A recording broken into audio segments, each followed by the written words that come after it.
Hello, and welcome to Quick Word for You. My name is Mahari Warfield, and I appreciate your viewing and your time. We do this every day, short devotional times together where we go around the Word of God and share what the Word says, preaching the message of Jesus Christ and Him crucified, man's only answer to his dilemmas and his ailments. And once again, we're going to ask you to subscribe.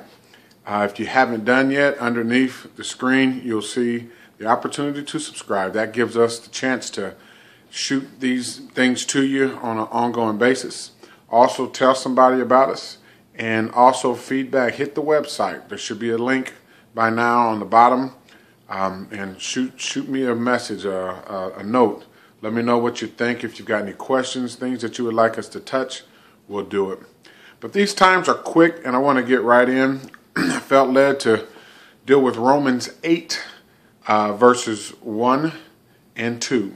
And it reads, "There is therefore now no condemnation to them which are in Christ Jesus, who walk not after the flesh, but after the Spirit. For the law of the Spirit of life in Christ Jesus has made me free from the law of sin and death." I want to talk about that. First of all, there's so much to be said in this, but we're going to start at the top. There's therefore now no condemnation.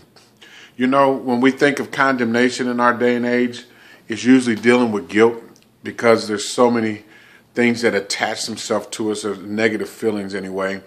For I didn't measure up, I didn't live the way mommy wanted me to, the way daddy wanted me to. Oh, you know, people, I got exposed, or whatever. There's so many things that bring guilt. But I want you to understand that the condemnation that this is talking about, that there's therefore now no condemnation, it doesn't so much talk about the feelings of guilt, but the guilty verdict. Let me say that again. It's not just the guilty feelings, the feelings of guilt, but the guilty verdict. My mind goes to the O.J. Simpson trials. Remember how sensationalized that whole process was? I wish they'd gave that much to Jesus Christ and the war he swayed on Satan. And I wish the media would get behind that in this day. But they did on O.J. Simpson.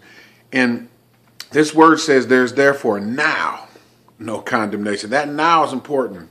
Because if you remember O.J., you know, whether you think he did it or not, you know, I personally think he had something to do with it.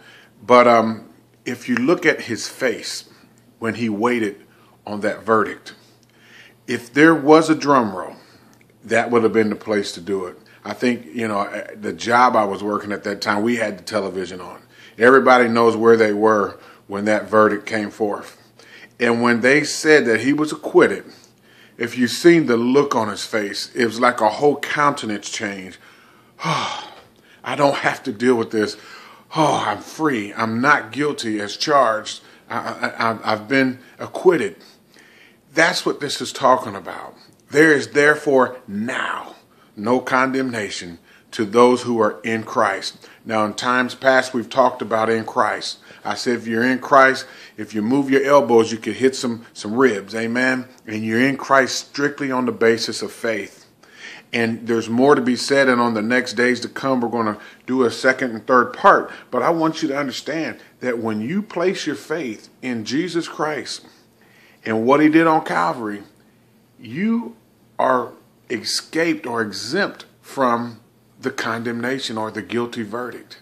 You don't wear that burden anymore. You don't have to, you know, that gives you something to shout about. If you wanted something to hold on to today, you say, what's good can I look at? You know, my bills aren't getting paid, or, you know, my gas just ran out in my car, or, you know, my child is acting a fool.